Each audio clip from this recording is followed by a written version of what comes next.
Hello dear aspirants, welcome back to EduPod. So ഇന്ന് ഈ വീഡിയോയിലൂടെ നമ്മൾ ഡിസ്കസ് ചെയ്യാൻ പോകുന്നതെന്ന് വെച്ചാൽ എന്താണ് CSAB എന്നും CSABിലൂടെ എങ്ങനെയാണ് നമുക്ക് സീറ്റ് കിട്ടുന്നതെന്നുള്ളതും അതോടൊപ്പം തന്നെ CSABിനെ കുറിച്ച് മുഴുവൻ ഡിസ്കസ് ചെയ്യുന്നതായിരിക്കും. സോ നമുക്ക് വീഡിയോയിലേക്ക് പോകാം. ആദ്യമായിട്ട് വാട്ട് ഈസ് CSAB എന്ന് ചോദിച്ചാൽ CSAB എന്ന് വെച്ചാൽ സെൻട്രൽ സീറ്റ് അലോക്കേഷൻ അതോറിറ്റി എന്നാണ് പറയുക. അതായത് CSAB സെൻട്രൽ സീറ്റ് അലോക്കേഷൻ ബോഡിയാണ്. അത് എന്താണ് സംഭവിക്കുന്നതെന്ന് വെച്ചാൽ ഇനീഷ്യലി ജോസ മുഖേന എന്ത് ചെയ്യും, ആദ്യത്തെ 5 റൗണ്ടുകളിലൂടെ നമുക്ക് NIT, IIT, IIIT തുടങ്ങിയ എല്ലാ സ്ഥാപനങ്ങളിലേക്കും സീറ്റ് അലോട്ടഡ് ആവും. ഇനി അതിനുശേഷം ഇതിൽ വേക്കൻ്റ് ആയിട്ട് ഇപ്പോൾ ഫസ്റ്റത്തെ റൗണ്ട് അല്ലെ സെക്കൻഡ് റൗണ്ട് അല്ലെ തേർഡ് റൗണ്ടുകളിൽ എന്ത് ചെയ്യും, ഓരോരോ കുട്ടികൾക്ക് സീറ്റ് കിട്ടിയിട്ടുണ്ടാകും.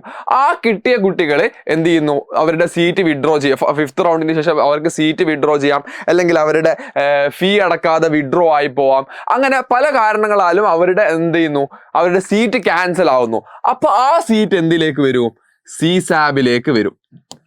ആ സീറ്റ് CSABിലേക്ക് വന്ന് അങ്ങനെയായിരിക്കും ആ സീറ്റ് ഫിൽഡ് ആവുന്നുണ്ടാവും. അപ്പോൾ ഇനീഷ്യലി ജോസയുടെ എല്ലാ ഇതുകളും അലോട്ട്മെന്റുകൾ, അതായത് round 1, round 2, round 3, round 4, round 5 ഇതൊക്കെ കഴിഞ്ഞതിന് ശേഷമാണ് CSAB. ഈ സമയത്താണ് CSAB നടക്കുന്നത്. ഇനി CSABിലൂടെ എന്താ സംഭവിക്കാന്ന് വെച്ചാൽ CSABിന് ആദ്യം എന്തുണ്ടാകും, ഒരു ഓപ്ഷൻ രജിസ്റ്റർ ചെയ്യാനുള്ള ടൈം ഉണ്ടാകും. അതിപ്പം എന്ന് പറയുന്നത് ഓഗസ്റ്റ് 3 വരെയാണ് ഇപ്പോഴുള്ള ടൈം എന്ന് പറയുന്നത്. ഇനി ഇതിന് എത്ര റൗണ്ട് ഉണ്ടാവും എന്ന് വെച്ചാൽ 2 റൗണ്ടുകളിലൂടെ ആയിട്ട് ഓരോ ഡേറ്റ്, അതായത് ഞാനത് വരുന്ന വീഡിയോയിൽ സ്ലൈഡ്സിൽ പറയുന്നതായിരിക്കും. സോ അങ്ങനെയാണ് CSAB നടക്കുന്നുണ്ടാവുക. ദെൻ എന്തുകൊണ്ട് CSAB എന്ന് വെച്ചാൽ ഞാൻ നേരത്തെ പറഞ്ഞതുപോലെ പല കുട്ടികളും എന്ത് ചെയ്യും, അവരുടെ സീറ്റ് ക്യാൻസൽ ചെയ്യുകയോ മറ്റോ ആയിട്ട് അവരുടെ സീറ്റ് വേക്കൻ്റ് ആയി മാറും. അപ്പോൾ ആ വേക്കൻ്റ് ആയി മാറുന്ന സീറ്റിലേക്ക് പുതിയൊരു കുട്ടിയെ എത്തിക്കാനാണ് ആക്ച്വലി CSAB എന്ന് പറയുന്നത്. ഇനി എവിടത്തേക്കാണെന്ന് ചോദിക്കുകയാണെങ്കിൽ IITകളിലേക്ക് എന്തില്ല, CSAB മുഖേന നമുക്ക് എത്തിച്ചേരാൻ പറ്റില്ല. IIITകളിലേക്കും, അതായത് 31 NITകളിലേക്കും 26 IIITകളിലേക്കും അതോടൊപ്പം തന്നെ 53 GIFTകളിലേക്കുമാണ് ആക്ച്വലി നമുക്ക് CSAB മുഖേന എത്തിപ്പെടാൻ പറ്റുക. ദെൻ ഇനി എത്രത്തോളം സീറ്റുകൾ വേക്കൻ്റ് ആയിട്ടുണ്ട് എന്ന് നോക്കുകയാണെങ്കിൽ ഈ വർഷം 2026 വേക്കൻ്റ് ആയി കിടക്കുന്ന NITകളുടെയും IIITകളുടെയും കണക്കാണ് ഞാനിവിടെ നിർത്തിയിട്ടുള്ളത്.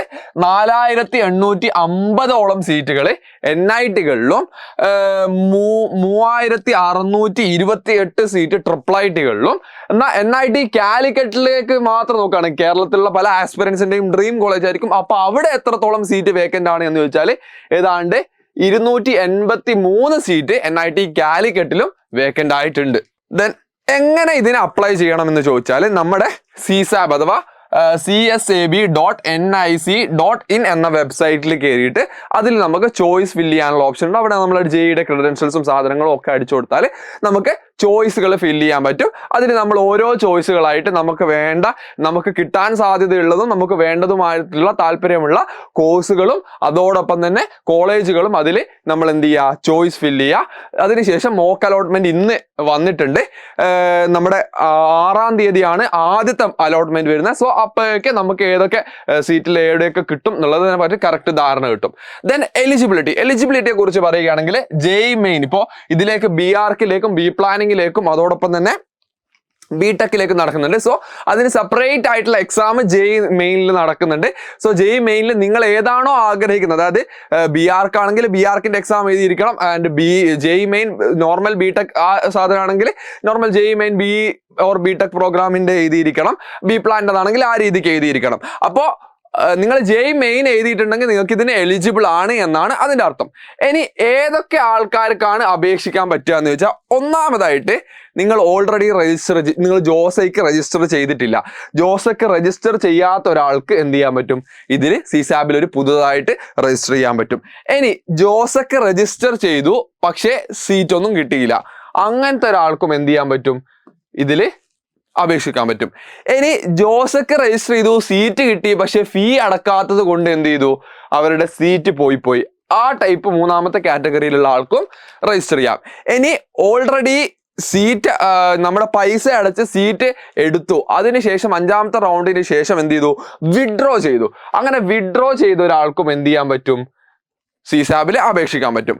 ഇനി ഓൾറെഡി നമ്മുടെ ജോസ മുഖേന NIT-കളിലോ IIT-കളിലോ മറ്റോ സീറ്റ് എടുത്ത ഒരാൾക്കും എന്ത് ചെയ്യാം, നമ്മുടെ CSAB-ന് അപേക്ഷിക്കാൻ പറ്റും. ഇനി ഹൗ മെനി റൗണ്ട്സ്, എത്ര റൗണ്ട് ആയിട്ടാണ് നടക്കുന്നത് വെച്ചാൽ ഒന്നാമത്തെ റൗണ്ടും 2 റൗണ്ടുകളിലായിട്ടാണ് നടക്കുന്നത്. ഒന്നാമത്തെ റൗണ്ടിന്റെ റിസൾട്ട് വരുന്നത് ഫസ്റ്റ് റൗണ്ട് വരുന്നുണ്ടാവുക August 6th പിന്നെ സെക്കൻഡ് റൗണ്ട് വരുന്നുണ്ടാവുക August 12th ദെൻ ഇതിന്റെ ഫീസ് സ്ട്രക്ചറിനെ കുറിച്ച് പറയുകയാണെങ്കിൽ അതായത് CAF സീറ്റ് അക്സെപ്റ്റൻസ് ഫീസ്, ജോസയിലുള്ള seat acceptance fees, then PAF partial admission ഫീസും അടച്ചൊരാളെ സംബന്ധിച്ചിടത്തോളം അത് രണ്ടും അടച്ചിട്ടുണ്ടെങ്കിൽ നിങ്ങൾക്ക് 5000 രൂപ മാത്രമേ ഉണ്ടാവുള്ളൂ. അത് നോൺ റീഫണ്ടബിൾ ആയിരിക്കും.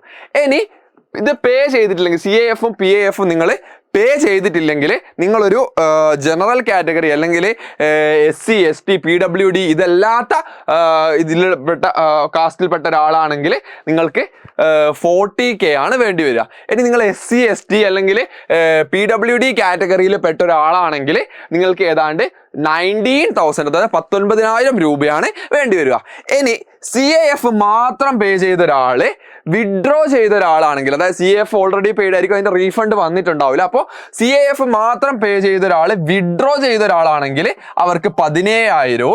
ഇനി അവരുടെ ഡോക്യുമെന്റ് വെരിഫിക്കേഷനും മറ്റുമൊക്കെ ആയിട്ടുള്ള പ്രശ്നങ്ങൾ കാരണം CAF പേ ചെയ്തിട്ട്, അതായത് സീറ്റ് അക്സെപ്റ്റൻസ് ഫീ, ജോസയുടെ നമ്മുടെ റൗണ്ട് ഏത് റൗണ്ടിലാണോ നമ്മൾ അലോട്ടഡ് ആവുന്നത് ആ റൗണ്ടിന്റെ ഇത് കഴിയുന്നതിന് മുമ്പ് തന്നെ നമ്മൾ എന്ത് ചെയ്യേണ്ടതുണ്ട്, നമ്മൾ സീറ്റ് അക്സെപ്റ്റൻസ് ഫീ അടക്കേണ്ടതുണ്ട്. സോ ആ അക്സെപ്റ്റൻസ് ഫീ അടച്ചിട്ട് ഡോക്യുമെന്റ് വെരിഫിക്കേഷൻ ഫെയിൽ ആയതുകൊണ്ട് നിങ്ങൾക്ക് സീറ്റ് ആ ഒരു ജോസയിൽ നിന്ന് പുറത്തായ ഒരാളാണെങ്കിൽ നിങ്ങൾക്ക് 15,000 രൂപ അടച്ചാൽ മതി. ഒരു 2,000 രൂപയുടെ വ്യത്യാസമുണ്ട് വിഡ്രോ ചെയ്യുന്നതും ഡോക്യുമെന്റ് വെരിഫിക്കേഷൻ കാരണം പുറത്തു പോയ ഒരാളെയും. അപ്പൊ ഇത്രയും കാര്യങ്ങളാണ് നിങ്ങൾ CSAB-ൽ ശ്രദ്ധിക്കേണ്ടത് എന്ന് പറയുന്നത്.